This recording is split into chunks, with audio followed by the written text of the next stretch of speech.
shout out to Calvin Irvin out from Fresno. He posted a question on my page because you see how we've been heavy on the face of the league talk and stuff, and we've been a lot of people has been heavy on talking about generational talents, and the Joker.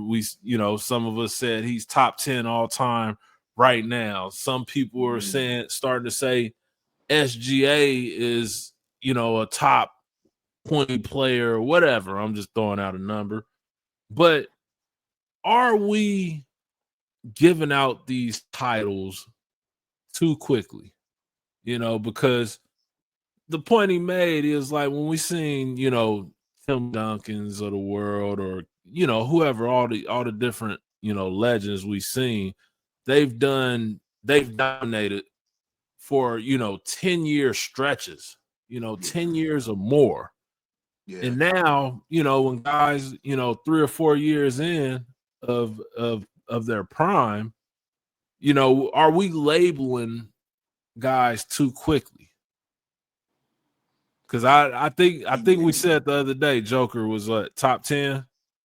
Yeah, I remember that conversation.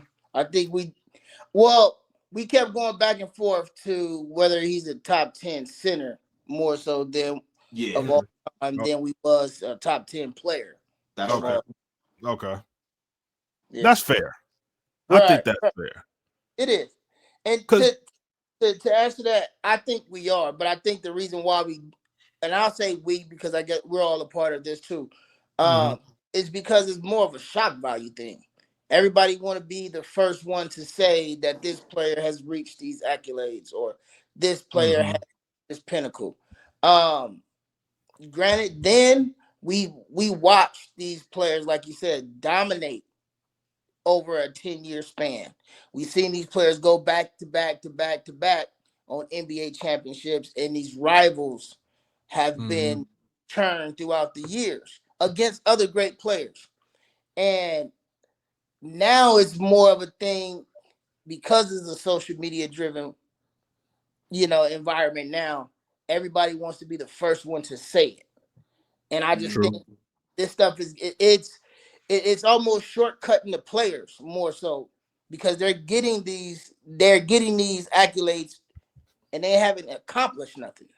Well, I ain't gonna say they ain't accomplished nothing because getting to the NBA, trust me, that's an accomplishment in itself. Right, but amongst their own peers and amongst greatness and all that, I get you. They haven't accomplished that yet. So it's to me that GOAT title and those words, they're getting thrown out too easy, too soon. To me, I agree with all of that. I'm, personally, Jokic is not in my top 10. I'll say right now, he's probably like 20, maybe 25 all time. Just with the numbers he's put up, we've never seen a center put up those type of numbers. Three-time MVP.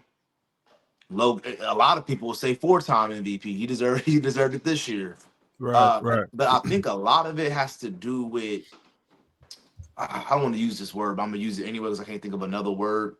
The disrespect of the past generation, right? Like, Isaiah Thomas and Larry Bird and Michael Jordan was playing against plumbers. And I'm like, nah, that's not true. Far. That's not the truth. So if you're thinking about, okay, all these guys that's old school played plumbers, then Jokic is absolutely in the top 10 in your mind. Right. I don't see it that way. And we gotta take things into consideration, right? The pace of the game, the amount of possessions you get. So like back in the day when Oscar Robertson and Wilt was putting up all those numbers, those crazy stat lines, the pace and the possessions were a lot higher. And the era that we in today is just like in the 60s. Yep. Right? Versus when we watched all the most ball growing up, early 2000s, right?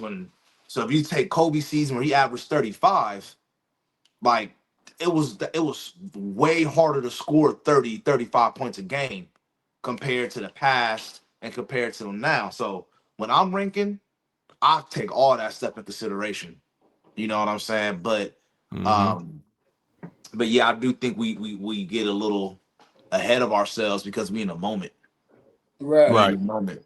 But shout out to all the young dudes that's balling, doing their thing. I respect all of them.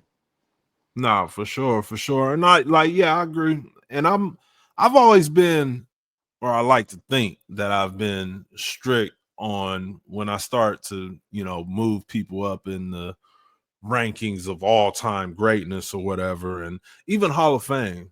I think the Hall of Fame I think it's too accessible now. I think, like right now, if we look at the league today, we can, statistically speaking, there's going to be 40 guys playing right now that's going to be in the Hall of Fame. Like, I'm sure I could name 40 people that'll be in the Hall of Fame, but it shouldn't be that way. Just based on stats, Mark? Is that what you're saying? Based on, what does it mean to be a Hall of Famer? You know what I'm saying? So there'll be guys like, before I ain't even gonna say names yet, because maybe we do that in another episode, because I would like to break down like stats and numbers and rings and like accolades. But you'll have guys that's made multiple All NBA teams, multiple All-Stars, maybe even won a chip, and that automatically that's going to get you in there because other people got it and got in there with less. And like, all right, for instance, like Tracy McGrady is like my second favorite player of all time. I did. Yeah, when he got into the Hall of Fame, of course I'm like, he deserves it because talent wise, I think he's a top 3 shooting guard ever, talent wise, and that's just my opinion. But when I looked at over his career, I was like, well, he dominated, for about 7 to 8 years, and then I started thinking about like Vince Carter. And I remember I asked a few people, like, I was like, is Vince Carter a Hall of Famer, to you? And when I looked at, like, Vince has all the numbers, and he's in there, obviously, or whatever. Both of them are. But it was Vince got in almost more on a longevity or whatever, because as far as accomplishments, like, he was a great player. T-Mac was an amazing player, amazing talent, but now you'll have a guy, let's just say Shea. Let's say Shea wins the MVP. He wins the MVP, wins Finals MVP, and he wins a chip. And then he never makes it to the playoff again. He averaged 20, 30 the next 6 or 7 years. He has to go in over Tracy McGrady, even though he didn't do anything after this year. There's guys like that'll never win a chip or never win any accolades that have all the numbers, to support them being in there. And then there'll be the guys that have the longevity that can get you in there. So, like, Westbrook's a Hall of Famer, Steph's a future Hall of Famer, LeBron, KD, guys like DeMar DeRozan, here in Sacramento or whatever. Is he a see? And then you say that, right? But fringe. But he's top what, 10 or something or whatever, scoring something crazy, top 15 in scoring ever. So like, then there's guys in the Hall of Fame, because you say, oh, he didn't win a chip, right? But then there's guys that's in the Hall of Fame that didn't score 20,000, right, and they didn't win a chip, but they're in there. You know what I'm saying? Yeah. And like I said, I think Tracy McGrady, I think he's deserving of it, because like I think he's that great.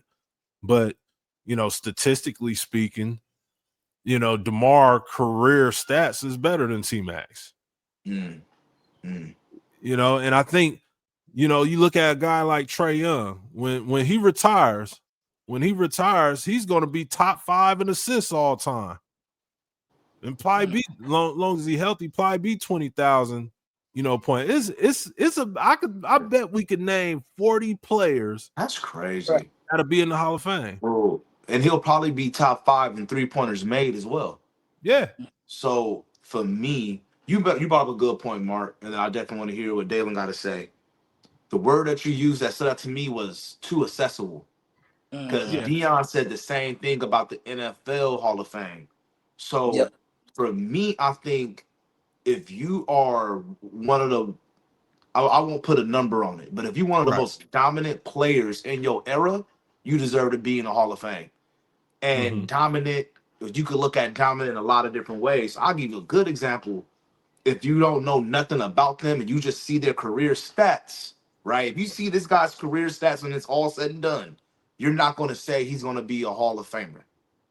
But Draymond Green, you're going to look at his points, rebounds, and assists and be like, how the hell did he get in the Hall of Fame? But I bet all three of us agree he deserves to be in the Hall of Fame because, he was just dominant. He got 4 rings.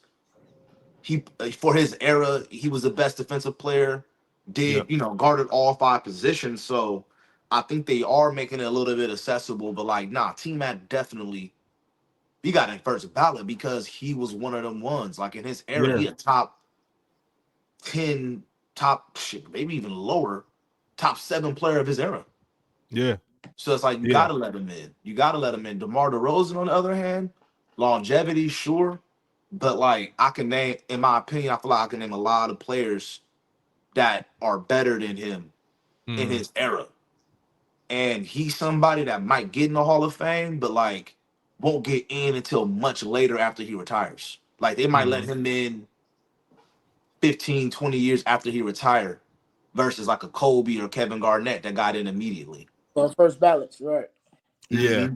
Yeah. Maybe that's the the separation. Go ahead, Dale. Yeah. I was just gonna say, I agree with all that. Because when you put up Draymond Green's all his accolades, I mean, his is really second to none. You got all NBA defensive player of the league of the year. He led the league in steals 1 year, all defensive team a few times in his career. So, and adding on top of that, championships. Yep. And I think you got to look beyond just the rings itself. You got to look at how valuable was he for those rings. And I think we all can agree that, and I've been saying this for years with the Warriors. Without Draymond, you don't get those rings. Nah. You don't get any. I don't think you get any of those rings because he's been that glue guy. He's been that guy get everybody in sets. He set the screen. He do all the work that, truthfully, they didn't have nobody else to do. So he was very impactful for that team. So he's a first ballot, and he's our modern Dennis Rodman. Yeah, that's real. He's a team shifter. When he's on the team, it shifts, it changes. When you take Dennis Rodman from Detroit and put him on Chicago, immediate impact. You go another 3. So that's the caliber of a player of a Draymond Green. So you're right. It is too accessible. I think it just can't be numbers. Right. It just can't be numbers. How impactful was you? What did you, even if you don't have the championships, what were your teams like when you was on those teams? You put a Charles Barkley, Charles Barkley was dominant in the NBA. Yes. Exactly. Yeah. Yes. Yeah. In that Olympic team, what the coach say? Second best player on that team was Charles Barkley, and it was very close. With Charles Barkley and Michael Jordan. So you take a career like that, that's undeniable. Right. You know what I mean? And like you said, I do think it's too accessible, and we can't just look at numbers. But I also feel like this is what the game is turning into. It's turning into a numbers game, right? Yeah, and all the analytics and everything. Yeah, it is what it is. Right. So, but but I think end of the day, like you said, that's what the game is now, and the game is definitely in a good place. Sure. And I don't, there's nobody I see in the Hall of Fame now. I'm like, no, he's not a Hall of Famer. He shouldn't be in it. And even when I said like I say it's 40 because I do believe 40 people to the standards of what the Hall of Fame has been or whatever. I'm like, nah, it's no way. Like, Trae Young's a future Hall of Famer. Ja Morant's a future, and I'm picking from the young litter, before I even get to the Anthony Edwards, Jason Tatum, Luka Doncic, Joker, like Jaylen LeBron Brown. and them they're still in this class, Jaylen Brown or whatever. You're right. You know what I'm saying? It's about 40 in the league right now. And for me, like, I'm like, yeah, that's great and all, but it just sounds weird. It sounds weird because when we look at, our parents, when they tell us about the great players, they don't tell us about all the Hall of Famers. It's only them ones. Right. It's only them ones. And maybe that's what it's gonna be like when we get a little older and we're just in it.